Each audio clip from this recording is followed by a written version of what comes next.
Welcome, all my friends, to this sweet spot where IT leaders share the insight with other leaders and others that want to lead. My name is Carlos Vargas, and as every week, I have my two co-hosts, Howard Holden and Paul Lewis. Hey there. Just before we start, Howard, you get that document done? Just want to make sure that we're not holding you back away I've from others. maximized my screen. Unlike the pre-record, I'm not distracted any longer. You have 100% of my attention, in as much as you can ever have 100%. Right. All of my available attention. We'll have the 63% we would normally receive in any other day. I have been trying to get that document done, and it is short. It's 4 paragraphs. I'm trying to get it done for 2 weeks. And you've chosen not to use ChatGPT? Is that is an accurate statement. I am certain ChatGPT could write it better and faster than I could. So, tasty? Anything interesting this past week? Yeah, Denver Comic-Con. I mean, it's not technically called Comic-Con because San Diego Comic-Con holds the trademark for that, or the trade name, or whatever it is. But yeah, Denver Comic-Con. Did you successfully train people on better D&D usage? I did. They gave us a room that seated 98 people in one room, 89 people in the other. They were across the hall from each other. We got 125 in the room, and They turned away more than 50 people in line. They just stopped counting. So on the little card, they wrote 50 plus. They stopped counting at that point. My feedback before was make sure we get a room. We were turning people away when we had a double room, so make sure the room's large, and they give us a single room. So I don't know what they were thinking, but so they did not learn their lesson from previous years. Then, that's what you're saying. They did not. And I do not. That's the one thing I do not like. Right? Is like, I know we're going to make people mad because we made them mad last year. Can we make them less mad this year? Is that at all like a reasonable request? And no, we made them more mad. We made them very, very, very mad.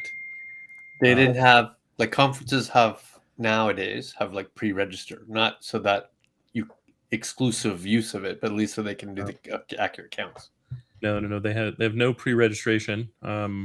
They screwed up my description, so description wasn't entered in correctly, which is weird. What did they end up putting for your session? They didn't put our name in it, and they put D+D, so you couldn't find that if you search for D and D or Dungeons and Dragons, right? And we now have fans, right? We've been doing this a long time. We've I don't know, 10 conventions or something. We now have fans. And so they're like, I searched for Dragon Fun and I couldn't find you guys anywhere. I'm like, I get it. They dropped that piece. I don't know why they dropped that piece, but we didn't find any D&D content. I understand they put D+D. I don't know why. It doesn't make any sense, but that's what they did. It didn't seem to affect your audience participation, though. So no, found it. No, and the audience participation. I wish tech conferences had the participation that fan conferences do. Right. The second I got 3 slides in, and it's like, think of it like I'm delivering a manual, so it's got a bunch of slides, but I don't need to do the slides. I don't really care because I make all of the slides available on my blog, right? And so I'm like, I get 3 slides in, and I go, hey, you guys can ask questions at any time. I don't really care about the slides. And then it was just wall to wall. And half of each of the sessions, of 3 of the 4 sessions, was ChatGPT. And then the 4th session was live play. I did all of it in ChatGPT. Nice. Right? I generated the encounter. I read everything. It was great. So before that session, we had a little, like, people were waiting in line an hour. Wow. Yeah. Like, literally, we finished a session at 11:30, so it ended at 12:30. People were already in line for our 1:30 session. Wow. Yeah. Wow. So I felt bad. Right? Like, I wouldn't wait an hour to see me. There's no way I'd wait an hour to see me. I don't. It'd be a very small list of people I wait an hour for. Really small list, and I'm not on it. And so I did crowd work, right? I went down early, and I figured out how to play D&D in standing up in a crowd really simply, right? And I generated all of it with ChatGPT. So I generated an encounter completely, read through it, let everybody run it, and then moved on to a different group and did the same thing, and moved on to a different group and did the same thing. And each time I regenerated the encounter, so it was completely different for each of the 3 people and for me, all using generative AI. Isn't the risk in those situations, not that this is a Gen AI pod, But we will hashtag it. Yeah. But every prompt you use is narrowing the search results so that it starts to learn your prompts and therefore, I don't know, is changing what the potential output look like. Not. No? I mean, within because I'm using the web interface and it only remembers within the context within the specific Within conversation. the session, yeah. Then yes, but that was okay within that session because there's a limited number of times I would use that session. Right. Okay. And then I just delete the session when I'm done, so Got there's no long term learning. But there's also nothing in there that I care to be. Like I'm not asking it to search and return. I'm asking it to generate some text based on a number of parameters. So it doesn't really matter to me if it starts to narrow it, and I don't know how many times I'd have to do it before it started to become overly repetitive. There were some language elements that it liked to repeat, right? But those language elements didn't actually matter at all for the activity that I was doing. Like I think it said intrepid adventurers in each one. Your group of intrepid adventurers crest a hill. Your group of intrepid adventurers reach the edge of the desert. Your group of intrepid adventurers. I found that to be kind of interesting. Like as smart as it is, it's not smart enough to understand that a lack of the thesaurus makes you seem dumb. Right. But I was the only one that noticed because I went from group to group. And so each group heard it one time. I heard it 3 times. Yeah. Kind of Unless the algorithm believes that is the most interesting word. Right. The most interesting synonym is intrepid. Right. The algorithm is a bro, and intrepid adventurers is its version of what's up. You had a good opening for the next pod, Carlos. Remember this for next time.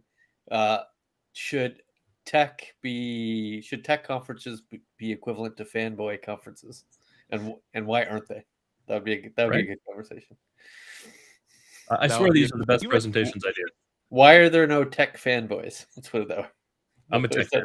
There are a few of us. I'm definitely a tech fanboy. Well, you were saying why is Howard not waiting 2 hours for the next release of whatever software he buys next? That'd be hilarious. Do you remember when people did that for Windows 95? Stood in line overnight? Right. Yep. I'm not kidding. That actually happened. Just to be clear, but nobody does that anymore. Nobody, I've stood in line for the first iPhone. I stood in line for the second iPhone. I stood in line for the third iPhone. I stood in line for the Nintendo Wii, the Nintendo DS, the PlayStation 3, the PSP, I think. Video game. When you say you stand in line, was that like the night before? Yeah. And you tented, or you just stayed awake the entire time? No, I just stayed awake. Yeah. So it's actually really weird. The Nintendo Wii was Christmas, like, I don't know, 2011 or something. But it was a Christmas, and this was the last, like, this was the birth of kind of the stock tracker kind of stuff that we had. And no, I didn't stand in line for the PS3. They had PS3s, but nobody wanted them. And the Wii was the big hot ticket item for everybody to get. And so my buddy calls. He's like, "Hey, Target has some Wiis. Let's go. Let's go. We're gonna camp." So the idea wasn't mine. I wouldn't do this by myself. But we all go get in line, and I'm the only person without the Nintendo DS. I brought my PlayStation Vita. So everybody, we get our chairs set up, and we're like, there's a tent. There's 2 chairs, and I think 2 chairs and us right there. Like, we thought we were like 7 and 8 or 6 and 7, something along those lines, right? We were in the first, I guess there was a tent, 2 chairs, and then our 2 chairs. Everybody else that showed up before us and everybody that showed up after us all had Nintendo DSs. So everybody else got to play Mario something together. I think it was Mario Kart. While I was sitting over there on the PSP going, well, this fucking sucks. The graphics are better, the games are arguably better, but I can't play with this group of people that are doing this. And then it started to snow in Orange County. First time I'd ever seen that. It was freezing. And so I got up, I pulled my car over to the curb because we were all lined up on the sidewalk, and then my 3 seats started having people cycle in and out to get warm from the from the cold. It was hilarious, but it was this really cool kind of like bonding experience that we all had. By the time it was all over, I think there were 150 people in line for what ended up being 11 Nintendo Wii's. There were some very upset people. I'm okay in general waiting a little bit before I acquire the technology. Yeah, it was fun. But now that we're rounding out the 10th minute into our 11th minute, I did get some feedback this morning on our previous podcast on the 5 ideas, concepts of Gen AI. And he wondered aloud, while it's interesting that Howard has stories to tell, I wonder if you can tell me 1 minute the content starts.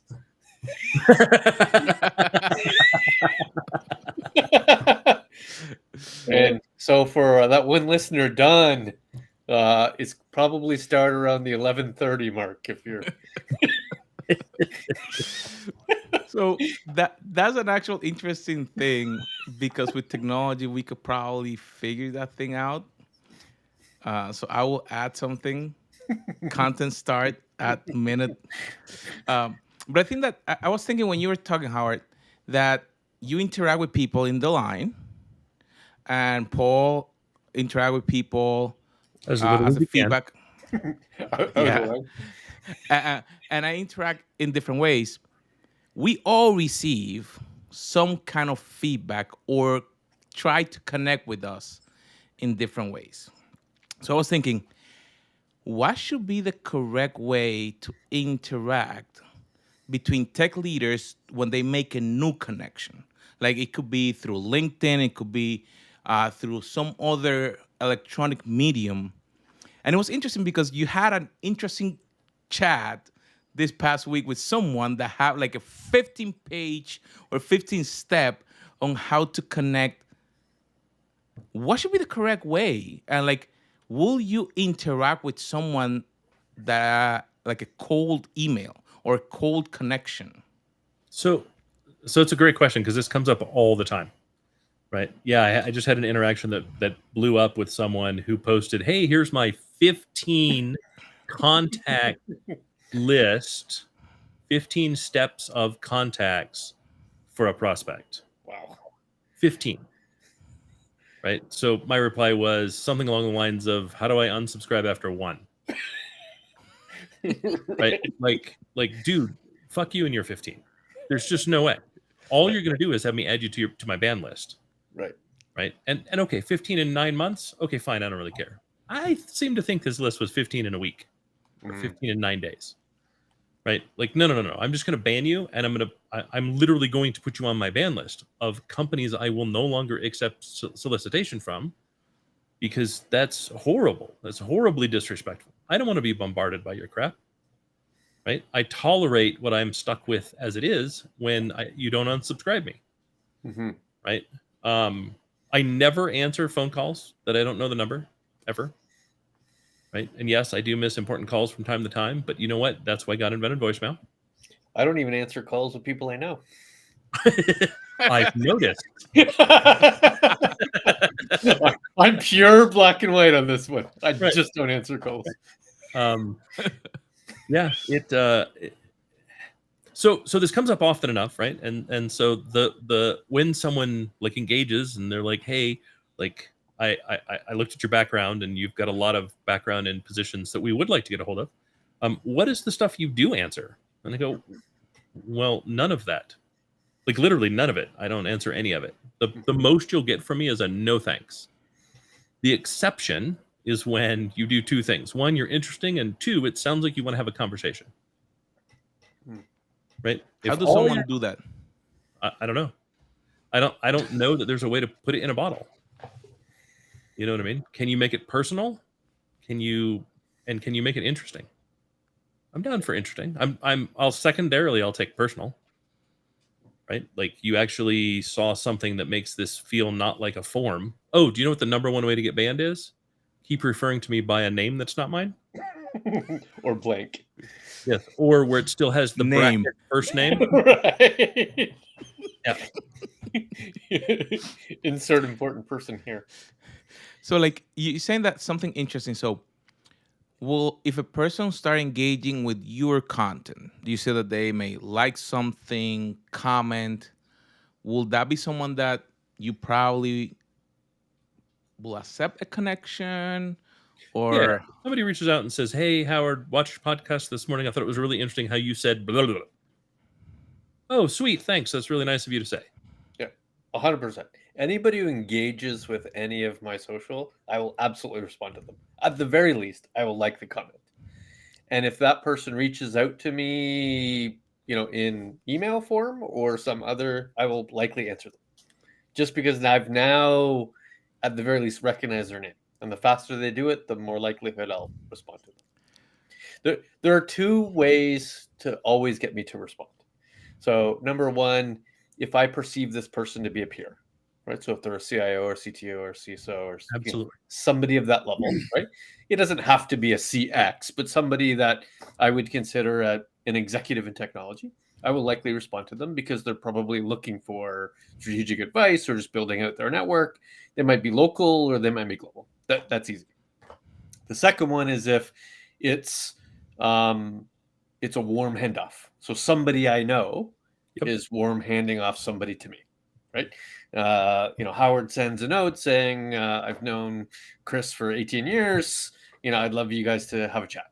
Awesome. I guarantee I can have that conversation. I guarantee we will talk within the next 48 hours. Yep.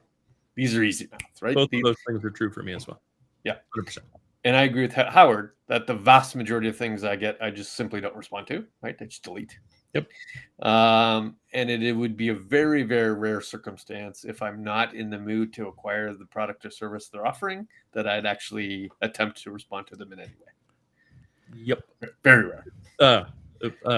No, that's the difference between Paul and I. Yeah. Paul won't respond to them. I will respond to them if I'm not in the market and they piss me off. I see. Because I want to tell you that you've now been permabanned. Right? The ones that really bother me, like there's two kind of standard responses that really bother me. One is, "Oh, this thing that everybody knows is critical must not be important to you." Like, "Oh, your organization's security must not be important to you." No. You're just not important to me. And you're so little important to me and so not unique that I've now added you to my ban list. Right. I'll never buy from you, and I'll make sure no one that works for me ever buys from you. Why? So you have another. It's an insulting response. Yeah. Right. Like you are specifically attacking me in a way that looks to my integrity. Fuck you. You don't know me. Right? And you have constantly said things that are not unique so much that you're just part of the noise. So why would I ever communicate with you? And then you resort to being snide. Oh, now I'm just upset. Right. The other one is there someone else in the organization I should talk to? No, you shouldn't talk to any of us. There's no one in my organization that you should talk to. Trust me, you've hit the gate. Right. There's no other. Right. I promise, if there was someone else I think you should talk to, I know who they are. I would have forwarded your email. I have done it before. Right. But I'm not doing it because you have said nothing interesting or unique.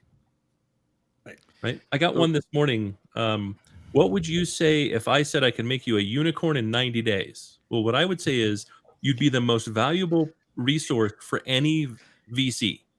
Right. You would not have time to talk to me. Therefore, you're full of shit. Please move on. You got that one too? Everybody gets that one. Right? And they're all crap. They're all like, if all you're going to do is make shit up, why would I talk to you? If you've made it up before we even started the sales process, you're going to make it up all the way through the sales process. I do have a favorite unsolicited vendor email, though. It's the one coming from my direct competitors. Hey, Paul, I've noticed that you do a lot of Google business. I wonder if you'd like some optimization services. Yep. That's interesting. Did you bother to even look at my email address, let alone my company? I can appreciate maybe you didn't know what my company did entirely, but if I'm your direct competitor on most deals, you'd think that would have come up at some point. Right. Especially if you're an SDR, right? And I'm not embellishing here. at least once a week from a direct competitor's SDR. Sure. Multiple follow-ups, not a single one. Multiple follow-ups. Yeah. I am this close to responding saying, yes, I'd like to hear more. Yeah. I want to get the secret sauce of what I don't want to waste my hour, but I'm this close to do it. Yeah. So with that in mind, is there someone else in your organization I should talk to, and send them over to one of your sales guys? Right. You just say, hey, like, just see if there's anything you can steal from their presentation, because they're not going to leave you alone. At least they're persistent. You talk to my SDR. Right. See what happens. It's like, so thinking about that, then we have talked that you guys consume content. Yep. A lot. Yep. So when you consume that content, you probably had to give your email. Sadly. So what will it be what you do to consume that content? Do they bother you, those emails that you're consuming, or? At this point, I don't even notice them, because I get so much spam that makes it through the filter, right? That it just becomes like I just delete it all anyways. So I don't. It doesn't actually bother me. Like, I used to get really bothered, but yeah, it doesn't bother me. How much spam versus, and I call it informational spam versus solicitation spam? Is it 50-50? Is it way more information spam? Almost all the spam I get to my work mail address is someone selling me something. Okay. Almost all of it, right? It's like 95 to 5%. Interesting. Right. I think there's maybe 5% of the spam that is generic newsletter type content. Right. How about you? So let's say LinkedIn as a channel, 100% solicitation. Email channel is 80% content. Like, but it's unsubscribable content if I actually went through the effort of unsubscribing. In the olden days, and by that I mean probably not more than 12 months ago, I was a pull news content subscriber. Now I'm sorry, it was a push to me. Now I'm pull to me. So now I prefer not to get the email subscription. I prefer to pull the information sources that are more relevant. I only pull. I don't do the push. I used to read a lot of newsletters, right? That came to me, daily, weekly newsletters, which at least I didn't have to search. It just came to me, but then I just got overwhelmed. It was just too much. That's why I pull only, because it's too overwhelming, and there's no, like, in the days of RSS when that really worked. That's exactly. Right? And that's what I liked. I liked being able to go to one place and seeing all my news sources and being able to read the articles, and I could deal with some ads, but they were never overwhelming. Now I'm overwhelmed by ads. Yeah. Right. Yeah. And everything you buy from every vendor you've ever bought is just now more content coming at you. Yep. Yeah. And I have to say, targeted ads, like, the least you could do is learn when I've already bought the thing. Mm-hmm. Right. Like, if I search for a couple days and then I buy the thing on Amazon, stop advertising it to me. I don't need 2 air conditioners. Right. It's unlikely, if I've currently purchased a toilet, that I need another toilet. Right. I'm likely all full on toilets. Right. Hot water heater, refrigerator. Like, if I've already bought the thing, why are you continuing to advertise the thing? If I've already bought a fucking shirt, I didn't buy 2 at the time. I'm done with shirts. Advertise something else. Sir, you bought a shirt. Would you need a pair of pants or a nice belt? I'm down with that. I could at least accept that. Sure. Stop advertising more shirts when I just bought a shirt. I've already bought the shirt. My shirt buying is done. I require no more options. Right. Give me an accessory that goes along with the shirt. I'm down. We noticed the shirt you bought takes cufflinks. Here's an ad for cufflinks. I'd at least find it useful. Right. Like, it's so not relevant that it's frustrating. Versus, like, I'd just rather they didn't use my browsing patterns. If you're going to give me such no value from it, don't use my browsing patterns. They're not doing you any good. It's unlikely that I went, oh, I just bought that shirt. I bet I could cancel it so I could buy this other shirt that I've never heard of from a maker. I don't know. It's a much better style. Right? Like, it's not going to happen. Carlos, back to your original question. We talked about kind of the vendor angle, but I wonder about the peer angle, right? So yeah, that's what I was How do we build peer executive relationships? How do you reach out either in person or digitally to some other CIO, CXO type person that you not necessarily want to do business with, but would have a positive contribution to your network? I reach out to them on LinkedIn and see if they have any content worth following, and if they don't, I don't bother. So content is then a determining factor for what you mentioned initially about the worthiness of the connection. Kind of. The problem is there's no forum for peers of the CIO and CTO. Can we build one? Sure, I'd be happy to build one. Like other than regional ones, like the CIO Association of Toronto. Sure, but those suck. Like I'm not looking to date a CIO. I'm not looking to date a CIO. Right? Like, right. I every one of those feels like a mixer for the most desperate dating service I've ever been to. Lonely CIOs in your region. It really does. Really does, right? Like lonely mid-net worth people in your region, right? Because most of the CIOs I know don't get paid overly well. Right. So yes, if there was a Reddit type site that I could go to where I could just chat with other CIOs, other executives, that would be phenomenal. I would use that a lot. The closest we kind of have is LinkedIn, right? Where if there are smart people who are peers to me, I can go learn from them and have a conversation with them, and that's great. But if they don't post anything, it's not really worth it to do anything, and there's not really a general area we can chat. I wish there was, but there really kind of isn't. What if it was for business? So I get asked frequently by my team at large, hey, we'd love to do business with this company X. Do you have a relationship with their CIO, CTO, COO, CMO, so on and so forth? And if not, would you reach out and see if you could build a relationship? I do that all the time. Yeah. So what's your approach there? You're going to connect in LinkedIn? Do you write a little note saying, hey, how's it hanging? I mean, it depends is the answer. So there are some organizations where I'm like, I don't know anybody. I don't want to know anybody. Right. And I just don't bother. I just truthfully, there's a limited amount of time you have in a day. Right. And what I don't want to do is just go, hey, have you met Ted? Right. Sales guy. Right. I'd rather, have a conversation with someone first, but that means I have to have a reason to have a conversation. And so I'll try to do a little bit of homework and see, are they doing anything interesting that I would be interested in? And then see if I can get them to talk to me about the interesting thing. And then I go, this is what we do. Is that something interesting to you? And if it's not, then that's the end of it. Yeah. I'm a horrible salesperson.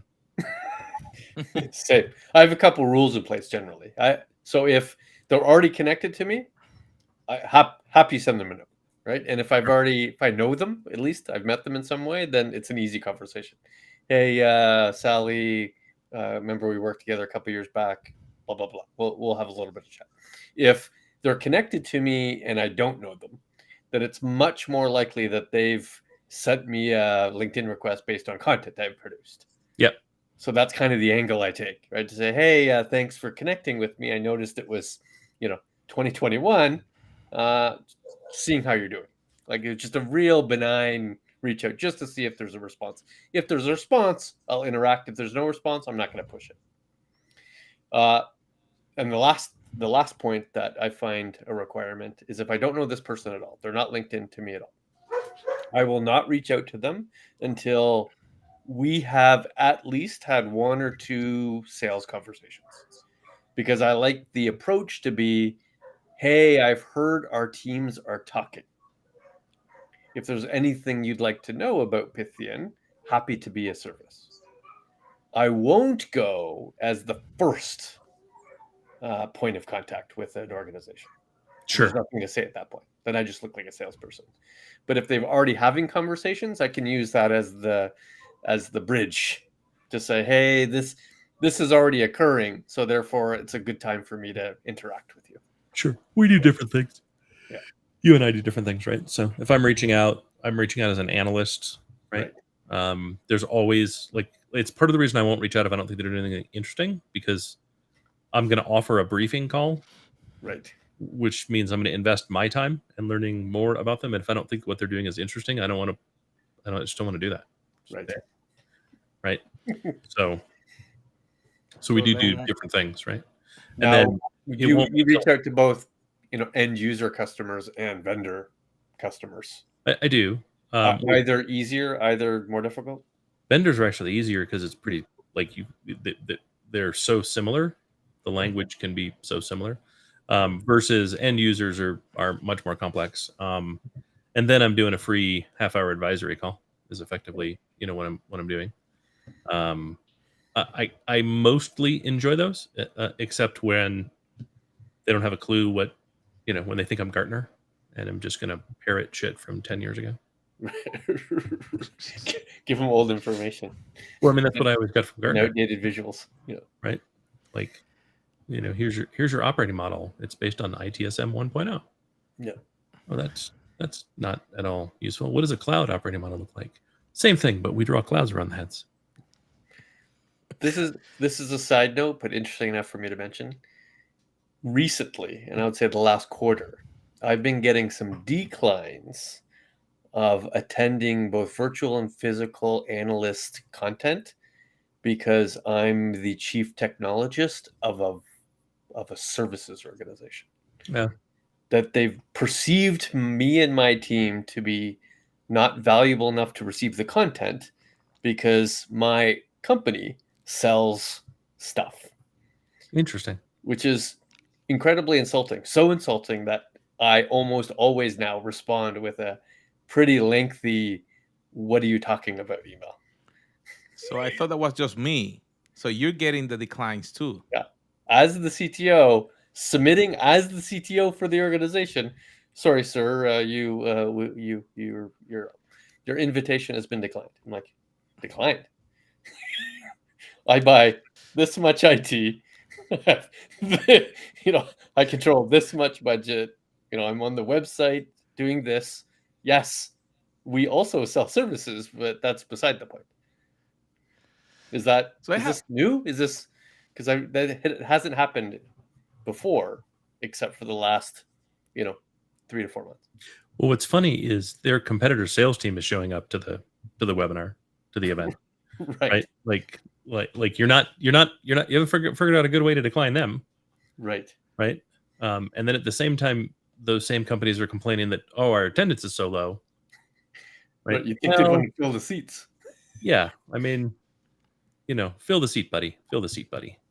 But I buy IT. That's the kind of the point here. Yeah. Is that vendors also have IT. I'm not sure why you think they don't. It's not a bunch of salespeople. It's an operating company that has expenses and requires clearly infrastructure and productivity tools and everything else you would require to operate a company. But remember, these are the same people that said IT infrastructure and IT operations not remotely the same, have nothing in common, must be sold to, talked to, and marketed differently. I see. So I think that before we finish, I've been seeing a lot of new apps targeted specifically to connect on LinkedIn. And supposedly they get you the contact, but also email and phone number. What do you think about those and when people use it for their networking? Because they're trying to market to sales to get reach. Sure. So you call this good. Yeah. I think in this day and age, if you actually control any budget whatsoever and you are answering unsolicited sales calls, you are a lunatic. Stop doing it. There is no benefit that will come from it. Right. I promise someone in your network will have an answer to the thing you're looking for. Try asking them. Yeah. And when you are actually in the market to buy something, all of these people will answer your call. No matter how much you ignore them, they will answer your first call. Correct. There's no downside to ignoring them. That's the reality of the situation. None whatsoever. Right. I mean, you will never be on their blacklist. Yep. They don't have one of those. Yep. And look, if you're like, you know what, I just don't have a clue what to buy, just post that to LinkedIn. Right. See what happens. I promise you get 27 calls about it in an hour. Wait, that would be funny. Like, is anybody out there selling this service? I think that's a good test. I think that might be a worthwhile experiment. No, I'm not even kidding. It's a far more efficient way to do it, right? I promise, if we were all transparent about what we were buying, the cold calls could just go away. Right? Like, hey, I'm doing an RFP for this technology. If you'd like to join it, here's how you join it. Throw the instructions on LinkedIn. What do you care if you get 70 responses? Use an automated platform. Exactly. Tons of them. Well, that's a good one. So I think that the idea is connect with the network, don't spam, don't just email. What was the word that you use, Howard? Don't belittle you? What's what you said that they? Oh yes. Oh my God. Yeah. Don't be insulting. Right.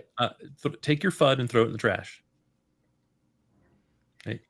The one thing that could be way more improved, I think we mentioned this maybe even a year back, is the in-conference networking experience. Oh God, yes. It would be way better. Like, sure, some of the apps have like some sort of social, right? You can opt in. Hey, you want to contact me? Vast majority of people don't use that for the most part. But if there was a simple integration between the attendees and LinkedIn, my LinkedIn profile, and show me who's already my first connections, that would be awesome. I would pay big dollars for a function that did that. Yep. I'd love to see who I'm already connected with that's going to be at the conference. Yeah, 100%. With that. The other one that I'd like is if you let me pre-register for all the content, connect me with other people that pre-registered for the same content, and like assign us a seat at the same table at lunch. Yeah. You know what I mean? Like put us together. Give us assigned seating.